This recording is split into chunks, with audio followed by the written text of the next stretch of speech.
नसीराबाद में रोड न ठहण खिलाफ पीपी शहीद भुट्टो जी बुख हड़ताली कैंप जारी है।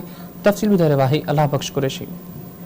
जी नाज़रीन, अज नसीराबाद में चौथे ॾींहं ते बि पीपी शहीद भुट्टो पारां नसीराबाद तालके जे 3 ॻोठनि बारादी फुलपोटरो, बिलाल खान फुलपोटरो, अमीर बख्श फुलपोटरो जो रोड केतिरनि ई सालनि खां अध में कम रुकियल हुजण जे करे ही एहतजाज जारी आहे। अॼु बि ही बुख हड़ताल कई वई आहे। अचो खाइन मालूम करियूं त संदन मुतालबो कहिड़ो आहे। हाणे असांजो मुतालबो आहे त जेसीं ताईं ही ठेकेदार कम नथो करे त असां हिन जे ख़िलाफ़ जेको आहे सो जेको आहे कोर्ट में बि वेंदासीं। ॿियो हिननि खां कुझु बि नथो पुॼे। घटि में घटि हिननि मिसकीन भाइरनि खे रोड त ठाराए ॾियो। असीं घुर था कयूं हुकूमत खां त फौरी तौर ते इहो रोड ठारायो वञे। असां आला इदारनि खां या घुर था कयूं त बराए महिरबानी जल्द सां जल्द ही रोड ठाहियो वञे, न त अञा बि हिन मुज़ाहिरे जो दाइरो जेको आहे उहो वधायो वेंदो।